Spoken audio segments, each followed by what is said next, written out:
It is now a great pleasure to announce our next speaker, actually ICF keynote speaker. And for people who are not familiar with the limbo, like ICF is abbreviation of International Coaching Federation. So the key international organization that regulates the coaching profession internationally.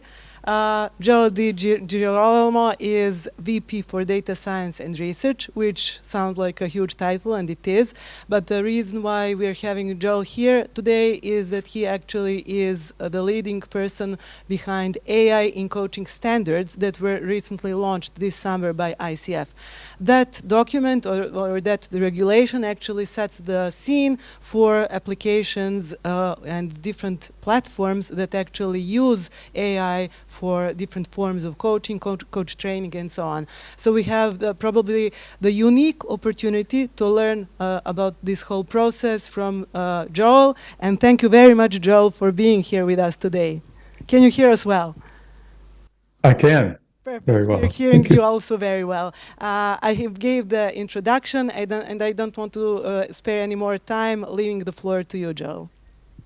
Okay. Thank you very much. Thank you for having me here. Appreciate it a lot. And I realize that I am between you and food, which is not a good place to be. But so I'll make sure I finish on time. So thank you. Thank you for the introduction. And it's great to be here. So I'm going to talk about artificial intelligence and coaching and a bit of where we are today and where we are going in the future. So if we look at the coaching platforms today, we can see that there is or will be basically a confluence between several different modalities. And so the platforms themselves, they offer tools such as being able to set meetings and have sessions, keep notes on those tools, and have resources for the coaching clients. Many of these platforms also have a group of coaches, and we might say that they're a coach aggregator.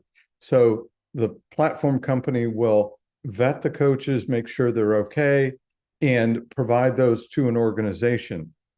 And thirdly, the third piece of this is that most of them will likely offer AI coaching, and they can offer this to anybody all day long, every day of the week, to all the employees of the organization. So they can get at least some basic level of coaching from that system or that platform. So this is where I believe that the platforms will ultimately end up. Now, I want to talk a little bit about that it's not just about coaching, that we've done some research over the past several years, and we looked at what are coaches doing when they're coaching in a specialty area. And what we found, the main finding from that research was that the coaches would use their domain knowledge, and then they would use their coaching skills. And they would have a delicate balance between these. So on this chart, we can see along the x-axis, the use of coaching skills, whether it's a high level of use of coaching skills or not so much coaching skills in whatever modality is taking place. And so if we start out with generalized coaching, which is what in the 1990s and the 2000s, what most coaches did, and still many, many coaches do, that it does not require much domain knowledge. So knowledge of, say, agile or health and wellness or business, and they could coach in a very general way, but very effectively. Now, if you add in the domain knowledge, let's say agile. So we have agile software, we have agile techniques within organizations, perhaps for change management. And so the coach could have knowledge in this area, but they could use their coaching skills to understand what it is the client wants at a very deep level. And that's what's unique about coaching, is that going deeper into the individual or the team, what they want to explore. So that's the unique aspect of coaching. And you can blend that with the domain knowledge very effectively, is what we found from it was a qualitative study from that research. Now, if we move back to the left a little bit, we see that there's mentoring and consulting here. And so with mentoring, this is generally where a more experienced person will help an individual who is less experienced. And so there's a lot of domain knowledge that they bring into play into those conversations, and maybe a few coaching skills to where finding what the individual wants to do. Similarly with consulting, that the consultant wants to find what the organization or the individual wants to do, and then brings in their domain knowledge. Now, finally, training is a little bit different because it uses hardly any coaching skills, and it basically, you just put material out there, help people with skills that they want to develop or knowledge that they want to gain. All right, I want to switch gears a bit to move on to AI, because it's important to talk about some of the terms and some of the elements of artificial intelligence in order to move forward with this. So first off, artificial intelligence, as many of you know, it's about intelligence from a machine, and has very significant capabilities similar to what we have in our little human brains. Now, a type of AI that can adapt and can learn is called machine learning. So as people are using it, then the machine can learn more, it can be more effective at what it can do. Now, one of the dangers of this is that bias is a huge issue in AI.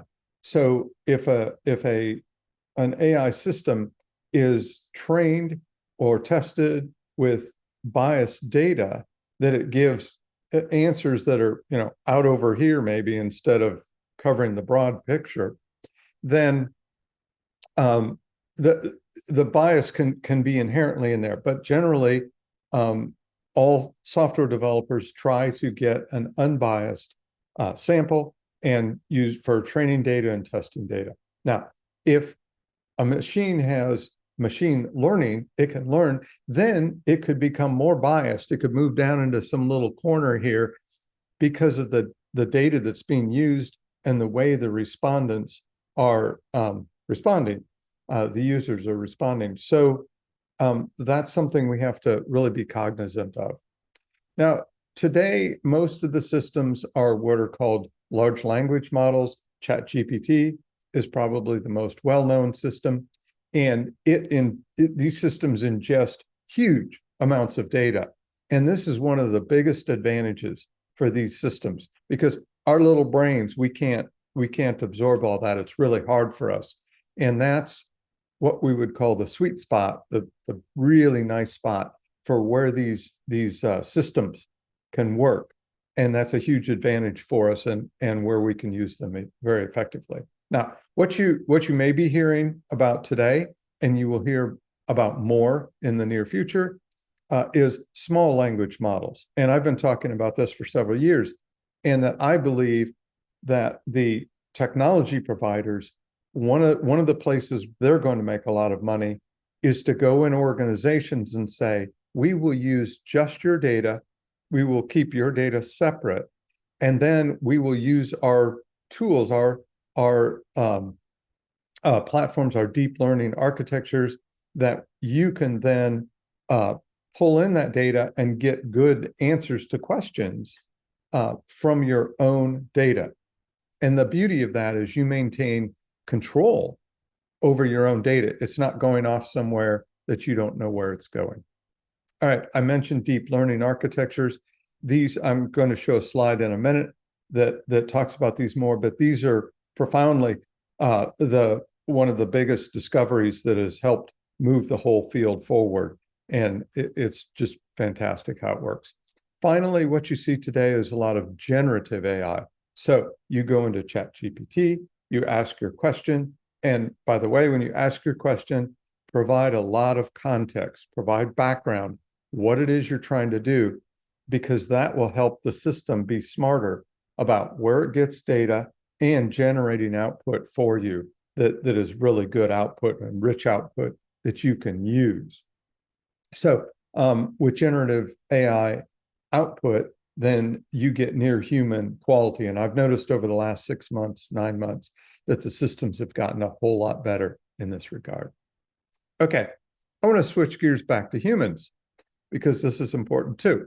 So us as humans, we have some basic desires that we all need. We all want the same stuff. Everywhere in the world, we all want the same stuff. And so there's the work of Stephen Rice. He kind of started this. I've maintained for decades. I've traveled the world, and everybody wants the same stuff. They want good food, they want a job, they want education for their children, they want clean water, they want a nice community to live in, and so forth. And so this I think of as unity. And this is unity that we as a species, we all want this same stuff. And there's data that shows this. And I view that this unity is sacred, that this is what we need to be looking for. Now, similarly, there's a lot of diversity out there. There's diversity in what we want to do, how we want to express ourselves, the clothes I wear, how I have my hair, my glasses. This is all diverse, and different people want different things. Let's celebrate that based on that foundation of the unity. Okay, so now let's think about how we can use AI in team coaching using these principles. Well, we can use AI to recognize it could be listening to the conversations, it could be looking at the written documents, and it could see where there is alignment or this unity in what everybody is talking about and expressing. And so that's really important because the AI system could help you. I don't know of this out there today, but I don't see any reason it can't be done. And so the system could it could show where there is alignment, and then it could show areas where there is not alignment. And now that where there's not alignment, then the system it could flag and say this is positive or this is not so good. The positive, you want this diversity in viewpoint so that different people are looking at the problems from different angles and they can have different ideas of how to solve it. That's the beauty of that diversity, getting those different views. And the AI can help us to do this, and it can help us be more effective in our teams, in our team performance. Now, there could be negative aspects of the misalignment, and that's where conflict can be taking place, where people are maybe fixed in their positions, or there's just for some reason they're settled on a certain viewpoint, and it's not helping the group. So the AI could potentially help with that. What we wanted to do in the end is to aid in collaboration so that everybody's talking together, working productively, and helping. So I mentioned the deep learning systems, and it's important to understand how these systems work, like ChatGPT. It has some input, the data comes in, you type or you speak or you provide images, and then all these nodes in the middle are working on probabilities, on statistics. And so they're trying to help find the right answer, and then it spits out generatively. So let's think about how this might work tomorrow. So I mentioned the small language models, that I believe in the future we're going to see more of these. Those deep learning systems will be bringing in the data from given platforms or architectures that a company has. It will provide links to those. I also believe we'll see team diagnostics as I just described. There will also be more what we might say behind the scenes AI. And this is where, like, if I'm on Zoom right now, right, I could be coaching with somebody and it could be bringing up topics or goals that the client is talking about, and it can be keeping track of those. So I don't have to take notes. It may say goal possibilities, give a list. It may say topics, give a list. And I don't have to think about that. I don't have to be writing that down. The beauty of that is now I can concentrate and I can be present with the client in a better way.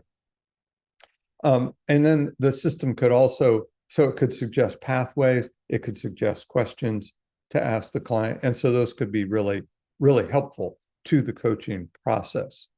I mentioned that it could be doing some discrete assessment of the individual, of the client, as it's going through, we're going through the session, and that could be extremely valuable as well. And then finally, thinking about that chart that I showed at the beginning with the domain knowledge and the use of the coaching skills, that the systems could have those different modalities within one system, and you could choose. You could say, I now want training on being a better communicator with my team, or I want to be coached about being a better communicator with my team. And it could be able to switch. So I believe we'll see those kinds of systems. And I think the future for us as humans, Homo sapiens, and artificial intelligence is very bright.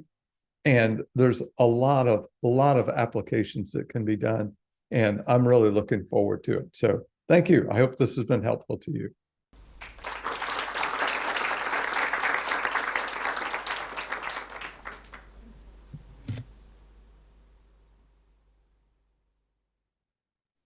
Thank you, Joel, so much. This is really inspiring and setting, I think, the ground for a new generation of actually coaches who are, I don't know, augmenting their human coaching skills with something that we uniquely have at this point in history.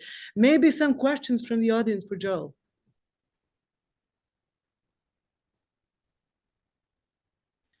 If not, I obviously have many questions, but I will just maybe use one, this opportunity with you, Joel. What can we expect as a community of training providers globally, like Koučing Centar is one of the local providers for level 1, level 2, team coaching accreditations, and so on.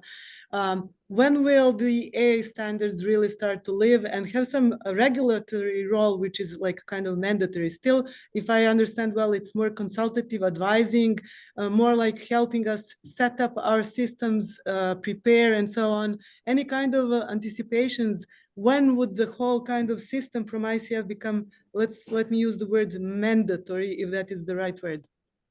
It's an excellent question. And really, we don't know yet. We're too early. We're just beginning to use this technology, and the way that it matures and plays out, I think, is still an unknown. And so, how we regulate or certify systems, we've talked about it a lot. We've talked about it in the working group that helped to create the AI coaching standards. And it's a really, really good idea. It's a really important idea. And I believe that down the road, there will be some kind of certification. But right now, I mean, frankly, the technology is really hard to do too. So there's several pieces that have to fall into place for that to happen. But it's an excellent question. Yeah, thank you. And it's still really helpful and inspiring to have ICF, which is really a gigantic or international organization, leading the field, because still I think it's very innovative. You say it's early, and I fully agree, but still seeing innovation that you're leading already in that direction is inspiring in itself. So thank you very much for being with us today. And I hope ICF continues to be a leader in this field. Appreciate it. Have a good. Thank you, Joel.